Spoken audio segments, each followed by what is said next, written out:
Je voudrais votre réaction à vous, évidemment, puisque vous êtes gardien de la paix, pardon, Kamal Zouag. Vous avez vu ces images, évidemment. Vous y étiez, vous? Je me souviens plus ce que vous m'aviez dit hier matin. Est-ce que vous alliez sur la manif hier? Non, j'y étais pas, mais j'ai beaucoup de collègues. Vous y étiez la semaine dernière, oui, c'est ça. J'ai beaucoup de collègues qui y étaient, par contre. Ouais. Et effectivement, ces propos sont choquants. Et je tiens à avoir une pensée émue pour mes 28 collègues qui se sont donné la mort depuis le 1er janvier et leurs familles qui ont été particulièrement touchées par ces propos infâmes. C'est très important parce que il faut bien comprendre que les policiers, toutes les semaines, au-delà même des manifestations, sont l'objet de provocations, sont l'objet d'insultes. Alors, en plus déjà des conditions matérielles difficiles, des conditions de travail avec, on l'a déjà dit, avec des horaires atypiques, en plus de la fatigue physique, vous avez la fatigue morale qui se rajoute à cela. Et c'est vrai que tout cela réuni fait que cette année particulièrement, plus que les autres années, sûrement le mouvement des Gilets jaunes contribue à ce phénomène, fait que beaucoup de nos collègues sont à bout. Et quand vous entendez ça, des propos tenus par des voyous, moi je dirais par des voyous. Ils ont ressenti quoi, vos collègues? Vous en avez vu, vous en avez eu certains au téléphone qui étaient face à ces gens-là? Oui, oui. Ils ont ressenti quoi? Ils avaient... Parce qu'en fait, on parlait tout à l'heure en première heure, certains nous disaient oui, mais vous savez, les pancartes mort aux flics, ça arrive souvent dans les manifestations, etc. Là, ils sont quand même face à face, je dirais à quelques mètres, les yeux dans les yeux. On a un contexte particulier, on est particulièrement touché cette année particulièrement par le nombre de nos collègues qui décident de se donner la mort.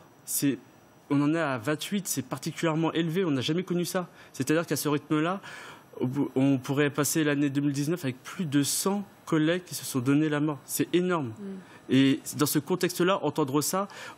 Encore une fois, nous sommes habitués, malheureusement, à subir des agressions physiques. Comment on fait pour essayer de pas péter un plomb, si j'ose dire, mais vous êtes entraîné à ça, au self-control, à ce genre de choses ou pas? Au self-control. Ouais. Le self-control, c'est, comme je disais, ça c'est tout ce qui concerne le physique. C'est-à-dire, si on vient nous agresser physiquement, nous sommes entraînés pour y répondre ou pour essayer, dans le cas d'une interpellation, de faire les gestes appropriés.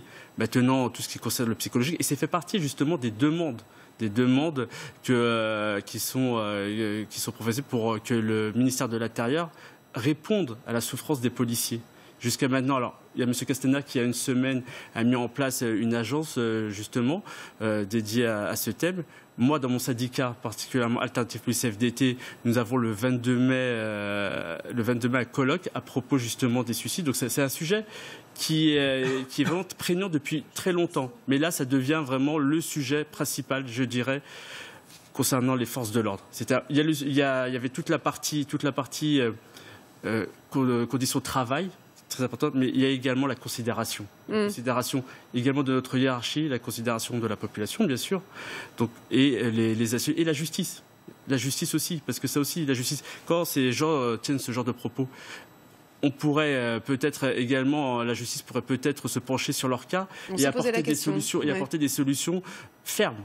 Parce que le manque de fermeté de la justice, malheureusement, pèse sur l'action de nos collègues. On posait la question à Driss Youssef tout à l'heure, qui nous disait qu'il faudrait qualifier, peut-être ça pourrait être qualifié en outrage à agent, ou peut-être en appel à la violence. Ça, c'est la justice qui va sans doute s'en saisir. Vous me disiez hier, il y a déjà un début de prise en compte, parce que, notamment sur ces interventions, sur les manifestations de Gilets jaunes, pendant les premières semaines, d'ailleurs même après le 1er décembre, les policiers et les gendarmes ont dit à leur hiérarchie, il faut faire évoluer la doctrine, écoutez-nous, il faut qu'on puisse aller plus au contact. Et de fait, ça a été le cas. C'est-à-dire que les autorités vous ont écouté là-dessus.